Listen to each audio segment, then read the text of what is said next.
Sexta-feira, 17 de novembro de 2023, começa agora o Pix News. Veja os destaques desta edição. Chuvas voltam a castigar o sul do país. Em Santa Catarina, dezenas de municípios já estão com abrigos ativados. 2 pessoas morreram em Taió. Garopaba, no sul catarinense, apresenta revisão do plano de saneamento. Casan terá 10 anos para realizar atendimento em 90% da população. No Paraná, município do Norte recebe investimentos. Mais de 15 milhões serão investidos em saneamento, esporte, lazer e moradia. No Rio Grande do Sul, o governo anuncia aumento da alíquota do ICMS para 19,5%. Projeto protocolado na Assembleia Legislativa deve ser votado ainda este ano. Produção industrial cai 0,6% em outubro nos Estados Unidos. Contração ocorre pela greve inédita no setor automotivo.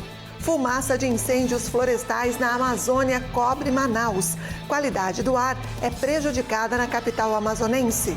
Tem o comentário político com o jornalista Tiago Pereira. E você vai ver ainda. Cristo Redentor dá boas-vindas a Taylor Swift. Cantora norte-americana inicia turnê pelo Rio de Janeiro e depois segue para São Paulo. Essas e outras notícias a partir de agora no Pix News.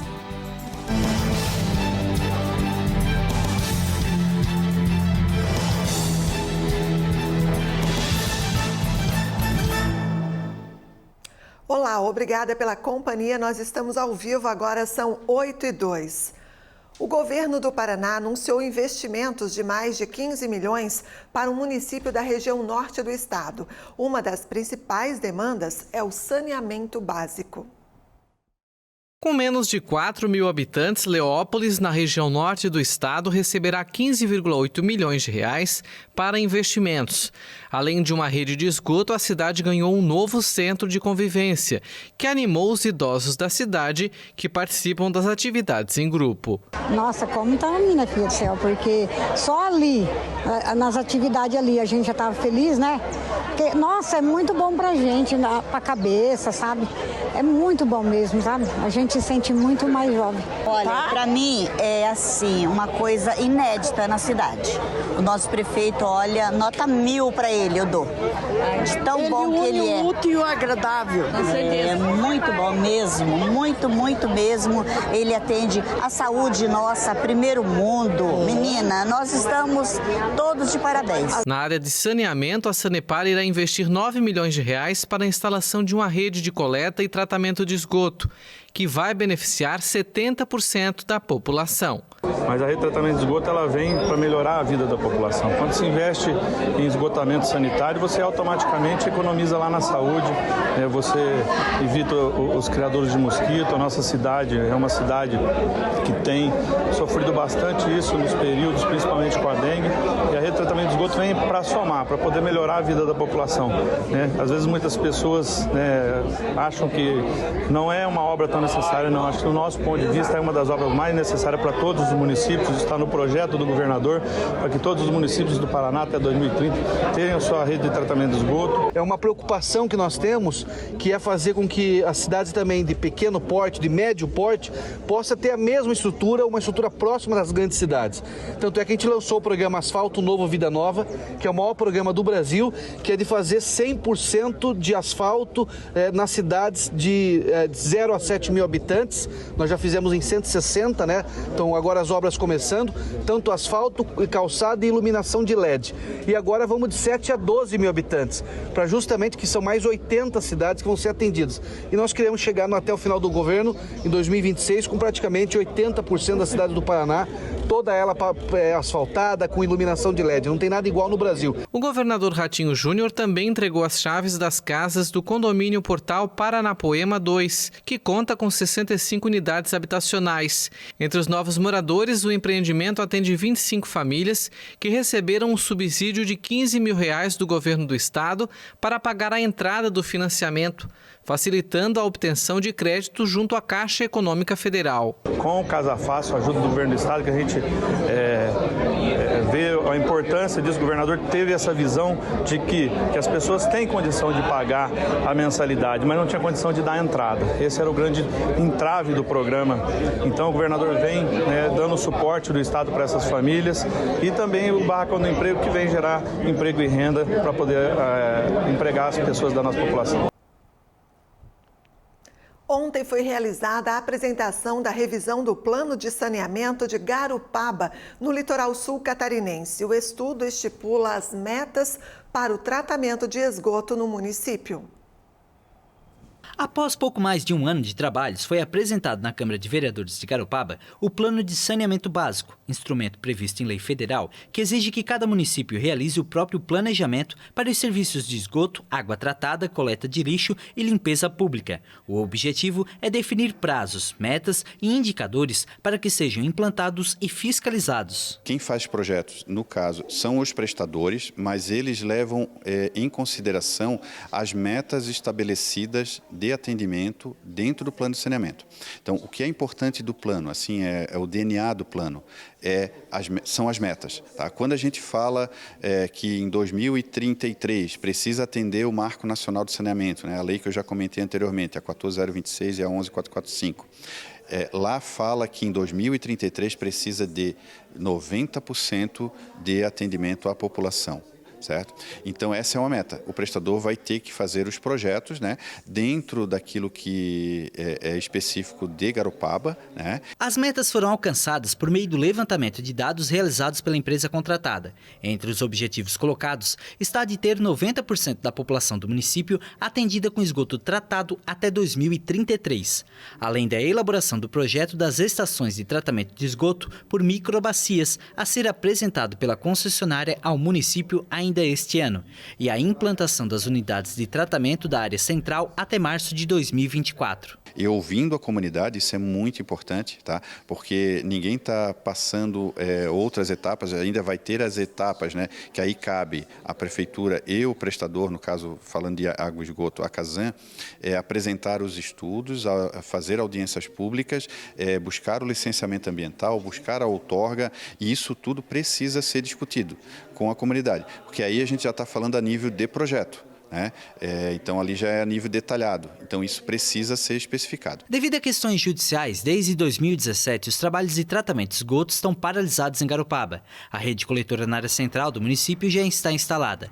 A prefeitura alega que já vem cobrando a realização dos trabalhos da companhia responsável pelo serviço, a Casan, mas era necessário revisar o plano municipal para que os trabalhos possam ser retomados. Então, a parte da prefeitura, na verdade, não está paralisada, né? O prefeito Júnior vem cobrando, né, constantemente desde quando assumiu a gestão em 2021, e a Casan vem prorrogando, né, através do estudo, alegando o estudo que está se planejando, enfim, a nossa parte a gente está fazendo, a gente está cobrando da Casan fielmente. Até o prefeito, junto a mim e o procurador, a gente teve uma reunião na Aresc, que é a agência reguladora, para a agência reguladora vir e cobrar fortemente da Casan, para que o nosso saneamento básico saia de verdade, né? Não fique só na promessa e no papel. Já a Casan alega que nos últimos 2 anos o plano de saneamento básico estava desatualizado. Por meio de nota, a companhia informa que está em fase de elaboração do projeto e aguarda a finalização do plano para estabelecer um cronograma para o tratamento de esgoto na cidade, e que mantém um diálogo com a prefeitura e com os órgãos de fiscalização ambiental para garantir o cumprimento das metas do marco do saneamento. Ontem foram realizadas algumas sugestões que ainda serão incluídas no texto. Após a finalização, segue para a votação na Câmara de Vereadores. Tendo essas novas metas já finalizadas, né, a gente vai estar cobrando, né? A gente vai estar cobrando, que a gente não se omite em estar cobrando da Casan. A gente já teve várias reuniões, como eu falei anteriormente, e a gente vai estar cobrando junto à Casan depois do plano de saneamento ter 100% concluído.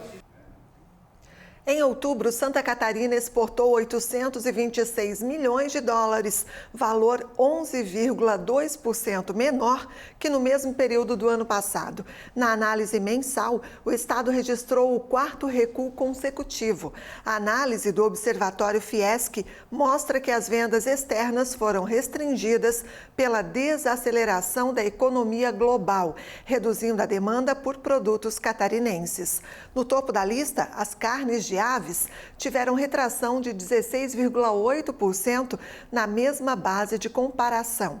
A redução na demanda do principal comprador, a China, também impactou negativamente as exportações de carnes suínas, que teve queda de 65,4% nas exportações do estado em comparação com o ano anterior. Por outro lado, Santa Catarina ampliou as vendas do produto para as Filipinas, que se tornaram o segundo maior comprador. A crise econômica na Argentina também impactou o comércio exterior catarinense.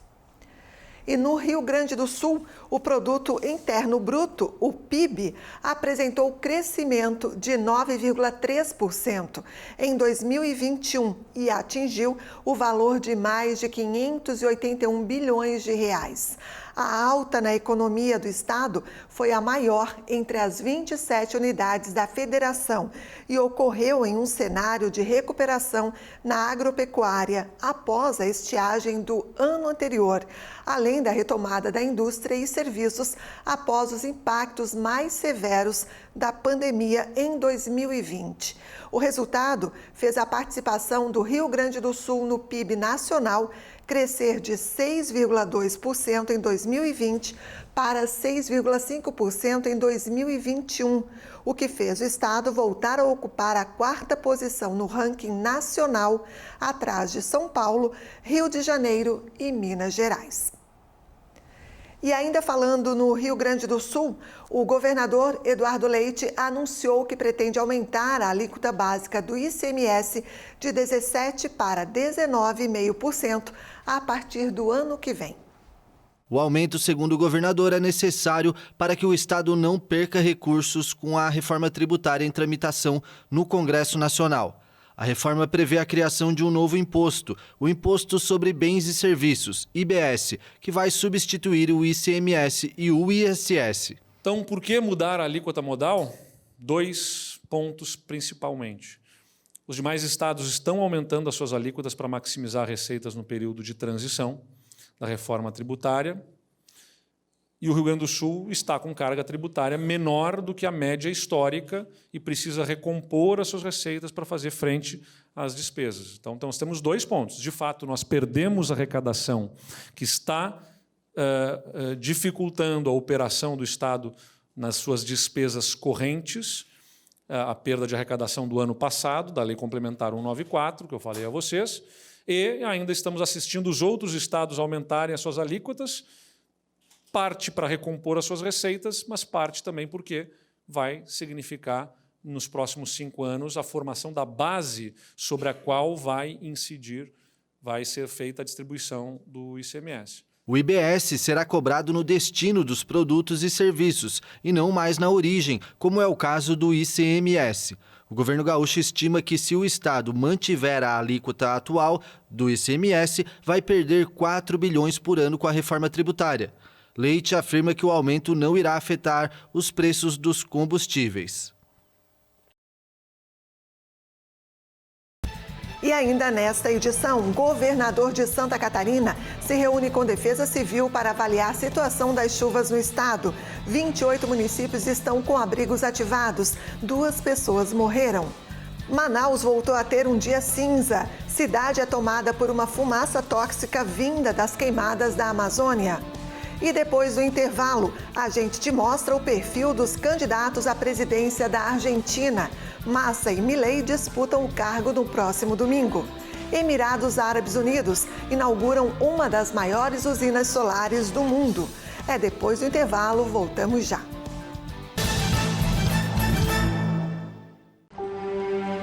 Se é verdade que momentos difíceis formam pessoas fortes, está explicado de onde vem a força do catarinense. Mais uma vez, as enchentes castigaram o nosso estado e destruíram cidades, negócios, plantações e lares. Em situações como essa que a nossa gente mostra do que é capaz. Mais intensa do que qualquer chuva é a nossa solidariedade. Mais forte do que qualquer rio é a nossa união. Para quem é catarinense, não existe obstáculo que o trabalho duro não consiga superar. Alguns chamam isso de determinação, outros chamam de coragem. Mas quem é daqui costuma chamar de Santa Catarina. Governo de Santa Catarina, ao lado de cada catarinense na reconstrução do nosso estado. Estamos de volta agora, 8h16. Com o segundo turno das eleições presidenciais marcado para domingo, o governo argentino descongelou o câmbio e passou a adotar microdepreciações diárias do peso. O ministro da Economia e candidato da situação, Sérgio Massa, projeta uma desvalorização mensal de 3%. Há poucos dias do segundo turno da eleição presidencial, o Banco Central da Argentina passou a adotar uma série de pequenas depreciações diárias da moeda. A medida foi anunciada pelo ministro da Economia e candidato da situação, Sérgio Massa, que projeta uma desvalorização mensal de 3% do peso no câmbio oficial até o fim de novembro. Massa enfrenta neste domingo o economista ultraliberal Javier Milei, que promete dolarizar a economia do país e introduzir um drástico ajuste fiscal. Em agosto, no dia seguinte às primárias que tiveram Milei como o candidato mais votado, o governo argentino desvalorizou o peso em torno de 20%, uma medida adotada para, segundo Massa, cumprir os acordos de um programa de crédito de 44 bilhões de dólares com o Fundo Monetário Internacional. Desde então, o dólar oficial foi congelado e se manteve sem mudanças. Mas a cotação da moeda no mercado paralelo, o chamado dólar blue, continuou subindo. Na última quinta-feira, o dólar oficial era comprado a 351 pesos e vendido a 369, enquanto o blue era comercializado a 960 pesos na compra e a 910 na venda. Em severa crise econômica, a Argentina tem uma inflação anual de 142%, mais de 40% da população está em situação de pobreza e reservas internacionais negativas na casa dos 11 bilhões de dólares, segundo os analistas. E ainda sobre a Argentina, Sérgio Massa e Javier Milei, candidatos com pensamentos opostos para o futuro do país, vão se enfrentar no segundo turno das eleições presidenciais no próximo domingo. O candidato à presidência da Argentina, Sérgio Massa, teve 36,6% dos votos no primeiro turno. Em um ambiente tenso, os políticos enfrentam a disputa acirrada pelo segundo turno no domingo, em que as pesquisas indicam um empate técnico. O advogado de 51 anos, Sérgio Massa, assumiu o Ministério da Economia há um ano, em um dos piores momentos da prolongada crise argentina. Antes de ser nomeado ministro, Massa foi presidente da Câmara dos Deputados. Ambicioso, fez e desfez alianças políticas. Em 2013, criou a Frente Renovadora, um partido de centro como alternativa a Cristina Kirchner, de quem foi chefe de gabinete entre 2008 e 2009. Filho de imigrantes italianos, Massa cresceu na periferia de Buenos Aires. É casado e tem 2 filhos. O candidato de centro-esquerda escolheu na quinta-feira uma escola secundária para encerrar a campanha. Para que esse sonho que têm de que haja um país onde o trabalho e a produção... Para que o sonho que vocês têm de um país onde o trabalho e a produção sejam valores, onde a educação seja pública, gratuita e de qualidade, seja uma máxima, onde a gente pense em um Estado garantindo a segurança e não promovendo a venda de armas. Eu vou fazer tudo aqui no domingo para tentar realizar esse sonho coletivo. Para de acá al domingo tratar de que cumplamos este sonho coletivo. Javier Milei, por outro lado, tem prometido sacudir o cenário político argentino. Nos comícios, o economista de 52 anos afirmou que a casta política tem medo do que ele representa. Milei quer eliminar o Banco Central, permitir o livre porte de armas e retomar a proibição do aborto. Depois de ser eleito deputado em 2021, Milei renunciou ao salário, em um gesto de desprezo aos benefícios dos políticos. Este domingo é importante. Neste domingo, é importante que estejamos cientes de que enfrentamos a eleição mais importante dos últimos 40 anos, a mais importante dos últimos 100 anos. E muito especialmente, a mais importante dos últimos 100 anos.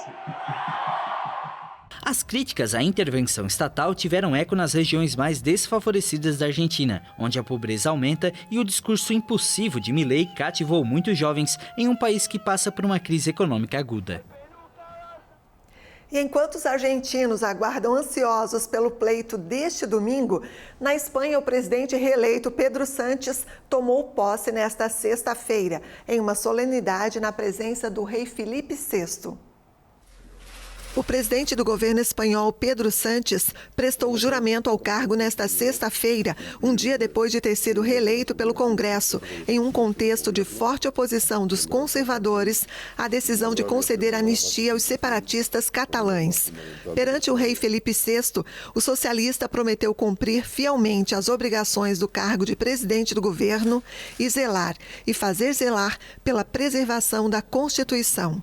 Sánchez, de 51 anos e que está no poder desde 2018, deve anunciar nos próximos dias a composição do seu novo governo, com os aliados da coalizão de extrema esquerda Sumar. Depois de terminar em segundo lugar nas eleições gerais de 23 de julho, atrás do conservador Alberto Núñez Feijóo, que não obteve maioria absoluta do parlamento, o presidente reeleito precisou negociar em todas as frentes, inclusive com o líder independentista catalão Carles Puigdemont, que há 6 anos vive na Bélgica. Em troca de apoio, o movimento separatista pediu a aprovação de uma lei de anistia para seus líderes e ativistas processados pelo envolvimento na tentativa de separação da Catalunha em 2017. O acordo provocou uma profunda divisão na Espanha e inúmeras manifestações, algumas delas violentas. Sánchez declarou que a anistia é necessária para fechar as feridas abertas pela crise e que deseja governar a Espanha através do diálogo e do perdão. E a produção industrial nos Estados Unidos em outubro foi afetada pela greve histórica no setor automotivo. Os números foram divulgados na última quinta-feira. A greve nos 3 principais fabricantes de automóveis nos Estados Unidos atingiu a produção industrial do país em outubro, com uma contração de 0,6% em relação a setembro. Os dados foram divulgados pelo Banco Central Americano na última quinta-feira. Apenas a produção industrial contraiu 0,7%, em grande parte pela queda de 10% da produção de veículos automotivos e de autopeças, afetada pelas greves em vários grandes fabricantes. Os 3 maiores fabricantes de automóveis dos Estados Unidos, Ford, General Motors e Stellantis, foram afetados por uma inédita greve sincronizada de 6 semanas, desde o final de setembro. Excluindo o setor automotivo, a produção industrial apresenta um leve aumento de 0,1%. No conjunto, a produção industrial diminuiu 0,7% na comparação com outubro de 2022. E os Emirados Árabes Unidos inauguraram nesta semana uma das maiores usinas solares do mundo, 2 semanas antes de sediar as negociações climáticas da ONU. No próximo dia 30 de novembro, começa em Dubai a COP28, a Conferência do Clima das Nações Unidas. A usina de Al Dhafra, ao sul de Abu Dhabi, estende-se por 21 quilômetros quadrados, uma área com cerca de 1/5 do tamanho de Paris. As fileiras de painéis fotovoltaicos giram para seguir o sol e são mantidas livres da areia e poeira por módulos de limpeza robóticos. Os Emirados Árabes Unidos estão empenhados em triplicar a energia renovável nos próximos 7 anos, à medida que tentam atingir o zero líquido nas emissões domésticas de carbono até 2050. A Conferência da ONU sobre o Clima vai até 12 de dezembro.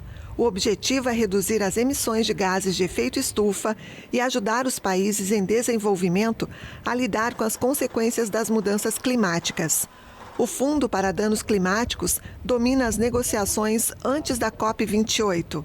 Esse fundo é uma exigência fundamental dos países em desenvolvimento nas negociações da ONU. E você vai ver a seguir: chuvas em Santa Catarina. Dezenas de municípios estão com abrigos ativados. 2 pessoas morrem no Vale do Itajaí. Tem o comentário político com o jornalista Tiago Pereira. E Taylor Swift chega ao Brasil e recebe homenagem especial no Cristo Redentor. Primeiro show da turnê brasileira ocorre hoje no Rio de Janeiro. Voltamos já.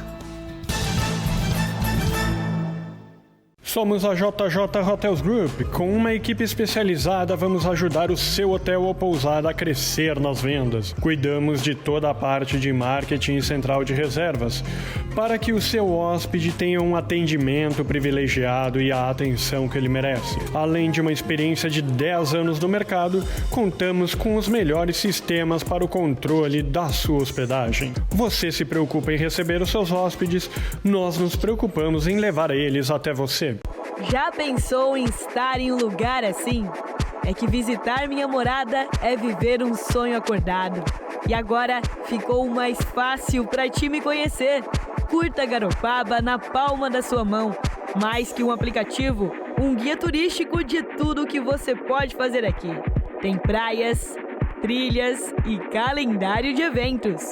Além do turismo cultural com boas histórias. Uma verdadeira viagem pelas minhas memórias.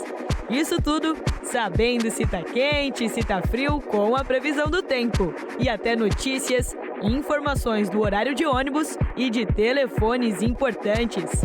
Baixe agora mesmo, monte seu roteiro e curta Garopaba na palma da sua mão. Estamos de volta agora, 8h27.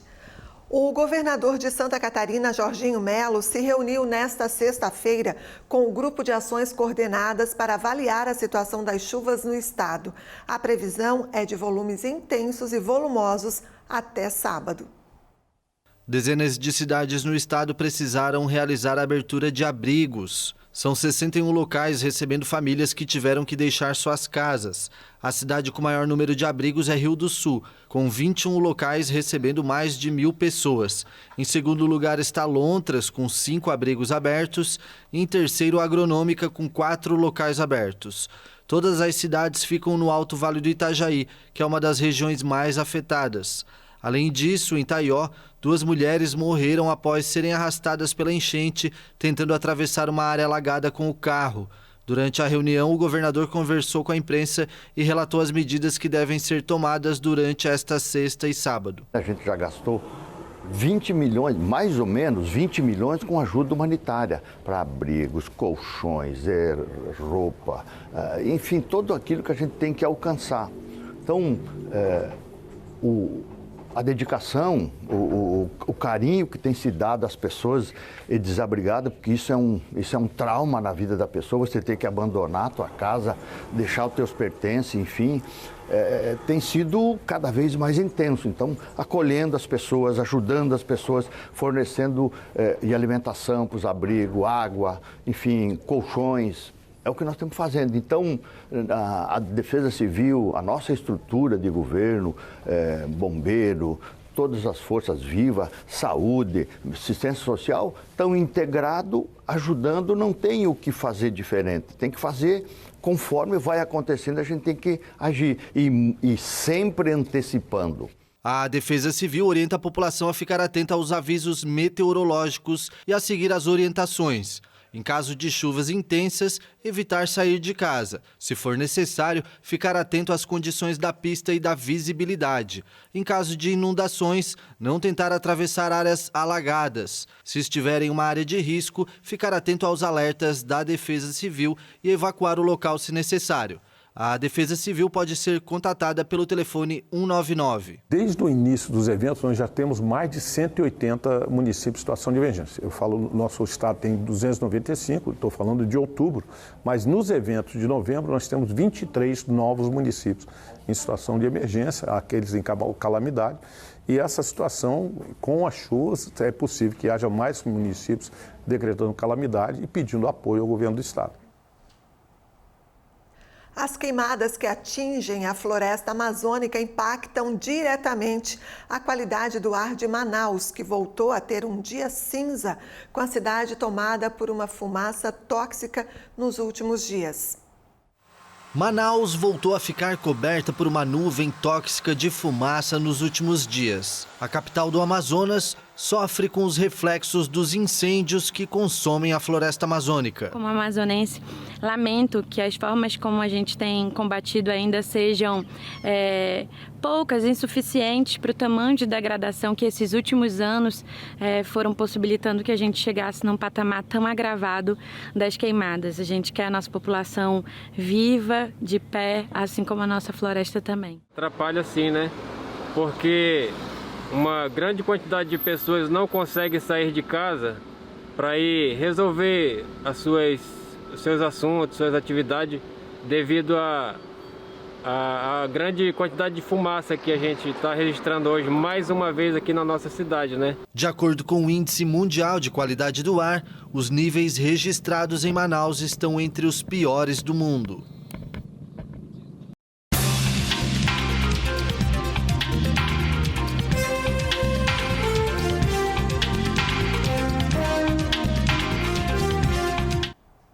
Uma portaria do Ministério do Trabalho, publicada agora, no último dia 13, revoga uma decisão de 2021 e passa a condicionar o trabalho do comércio aos domingos e feriados, à prévia celebração de convenção coletiva de trabalho e a aprovação legislativa municipal. A decisão movimenta entidades de todo o Brasil que veem a decisão como mais um retrocesso. Assunto, claro, do jornalista Tiago Pereira, que inclusive já está aqui comigo. Boa noite, Tiago. O que falar desse assunto, hein? Boa noite, Andréa. Boa noite a toda a nossa audiência qualificada aqui da Pix TV. Só em Santa Catarina, mais de 360 entidades, entre as CDLs, que são as câmaras de dirigentes lojistas, e as associações comerciais e empresariais do Estado se manifestaram contra essa decisão. Não teve nenhuma Câmara de Dirigente Lojista ou associação que representa tanto o empresariado quanto o comércio que se manifestou favorável a essa decisão, e a gente vai falar um pouquinho mais sobre ela agora, né? Porque essa medida atinge em cheio aí centenas de milhares de empresas que exercem as atividades econômicas essenciais sob a equivocada premissa de que os direitos dos trabalhadores do comércio estariam sendo de alguma forma aviltados. Fosse essa a realidade que dizem por essa decisão, né?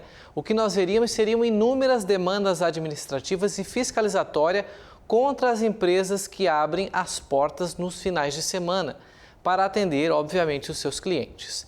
Mas não é isso. O que nós presenciamos na realidade é bem o contrário. Essa decisão é mais uma do governo Lula, que quer a todo custo desfazer tudo aquilo que os presidentes que o antecederam conquistaram. Depois fingem que não é um governo de vingança. Além disso, essa nova norma vem contra todos os esforços do Brasil em ser um país de livre iniciativa e livre exercício de atividade econômica. Além disso, dá-se a entender que a maneira atual estaria infringindo a legislação trabalhista, o que não é verdade. Uma prática, claro, que atende à base de governo que quer e deixou, aliás, bem claro durante a campanha, fortalecer novamente os sindicatos que sugam o que podem do trabalhador numa falsa ilusão de representatividade. Pois se irmos a fundo ver as exigências dos sindicatos, eles não cumprem nem 15% do estabelecido em estatuto. Essa canetada de agora afeta diretamente o desempenho econômico do Brasil e coloca em risco milhões de empregos diretos e, inclusive, indiretos. E é até controverso, pois a tese é preservar emprego, mas, na verdade, a prática certamente mostrará o contrário. E essa também é mais uma daquelas narrativas da esquerda de que o empresário é o vilão, quando, na verdade, são a mola propulsora do país, já que o governo não produz nada, apenas arrecada em impostos. Suga aí do empresário, suga do trabalhador e mais essa para atrapalhar uma decisão que estava praticamente definida, né? Não existia nenhum impasse jurídico mais, nem fiscalização administrativa do Ministério do Trabalho, porque o trabalhador, de certa forma, que precisa de emprego e o empresariado que precisa atender uma série de demandas aos finais de semana, a gente coloca aí postos de gasolina, supermercado, lojas de varejo que atendem uma grande demanda e agora ainda mais nessa época do ano, parece que fazem de propósito, esperando esse momento de vendas do Natal, que é o período que o comércio mais vende, para retroceder, eu diria, na legislação trabalhista que já estava aí praticamente promulgada, não havia nenhum impasse. E o trabalhador que quer realmente colocar o alimento dentro de casa já estava satisfeito com essa demanda, porque certamente já há um acordo porque ele trabalha no final de semana, ele recebe mais, ele tem folga e por aí vai. Agora vai depender aí do que o sindicato e a sua maioria definir para que certamente se tenha uma decisão favorável de abrir-se aos domingos, aos finais de semana ou não, e quais as regras que o trabalhador e o empresariado vai ter que aplicar. Muito bem, Tiago, mudando um pouquinho de assunto, mas ainda inseridos nesses contextos polêmicos, é sobre a visita da dama do tráfico. Bom, gente, essa visita da tal misteriosa dama do tráfico, a visita misteriosa dela no Ministério da Justiça, meio confuso, mas o Tiago esclarece tudo pra gente, porque o assunto voltou a repercutir negativamente no governo. Parece que o presidente Lula, ele tenta uma solução, digamos, honrosa para remover o Flávio Dino do governo. O que a gente pode atualizar sobre esse assunto, ou melhor, o que você nos atualiza a respeito disso, Tiago? A gente falou na quarta sobre isso, né? Essa visita da dama do tráfico, da dama do crime, sei lá como queiram chamar, repercutiu negativamente e respingou no ministro Flávio Dino, porque ele é o chefe, né, do Ministério da Justiça, ele é o líder. E certamente esperava-se uma atitude, pelo menos a destituição do cargo de quem recebeu, porque imagina, em Brasília você não entra em qualquer gabinete assim, lá vão ter, vou bater na porta, né, de qualquer ministério, de qualquer pasta. Existe uma série de regras e foi tudo realmente condizente, ou seja, receberam ela porque quiseram. E aí agora a imprensa, a população quer explicações, porque é justamente na pasta do Ministério da Justiça, não é qualquer uma outra secretaria, né? Não que secretarias, né? Todas elas têm o seu peso, mas relacionada, uma mulher de um criminoso que está preso, que está mais de 30 anos, né, de regime fechado, foi lá no Ministério da Justiça e precisa se dar explicação. Dino é o que a gente chama aí no ditado popular de o bode na sala. Ele está ali no governo como se fosse um bode na sala. Afinal, ele tem dado trabalho ao governo que tem agravamento na popularidade, já em declínio bem acentuado, a gente já falou disso em alguns momentos aqui. As falas nas entrelinhas de apoio ao grupo terrorista Hamas, que eles se recusam em chamar de terrorista, né? Falam de grupo extremista, grupo islâmico, qualquer outra coisa, mas não chamam o Hamas de terrorista. Somado ao caso mais recente dessa visita aí que a André falou, da Luciane Barbosa Farias, a dama do tráfico, as dependências aí do Ministério da Justiça têm dado dor de cabeça ao governo Lula. O Elias Vaz, né, se mantém no cargo, foi ele que recebeu ela. Ele, por enquanto, não sofreu nenhuma sanção, o que significa que o Flávio Dino, o chefe da pasta, concorda com essa ação. Além disso, a militância tenta minimizar o fato, alegando que não sabiam que Luciane era a fulana dona do tráfico. Mas essa não cola, afinal, teve passagens aéreas pagas, hospedagens e ela estava listada sim nessa comitiva, portanto ela estava pautada como uma visitante, ou seja, é impossível que uma pessoa adentre as estruturas do governo sem qualquer identificação. Agora cabe a Lula resolver esse dilema e nos bastidores se fala que indicar Dino a vaga aberta lá no Supremo Tribunal Federal seja uma das opções, colocando ele sobre a tutela dos senadores. Sim, porque quem tem a missão de aprovar ou não a nomeação, fazendo alusão aí à cova dos leões, né, do livro bíblico de Daniel, são os próprios senadores. Outra possibilidade seria ele se manter no Ministério da Justiça por mais algum período, buscando fortalecer para uma possível candidatura à presidência do Senado, porque, para quem não sabe, Flávio Dino está licenciado, tem uma suplente no lugar dele, porque ele é senador eleito e no Brasil os senadores têm 8 anos de mandato. Então, a ideia poderia ser essa, ou indicá-lo ao Supremo Tribunal Federal ou, em outra possibilidade, ele ficar mais um período, depois retornar ao Senado, já encabeçando uma candidatura à presidência da nossa Casa Máxima da Constituição e do nosso Congresso Nacional, para daí sim ter uma saída com êxito e aí o governo Lula ficaria livre desse bode na sala, como eu falei no começo, Andréia. Vamos aguardar então os desdobramentos, né? Vamos Thiago? aguardar. A política brasileira, de tédio, a gente não morre. Verdade. Boa noite para você, para toda a nossa audiência. A gente volta a se ver na segunda-feira. Um ótimo final de semana. Amanhã tem você e o Vinícius. Eu estarei ligadinho no Canal 11. Muito obrigada pela audiência.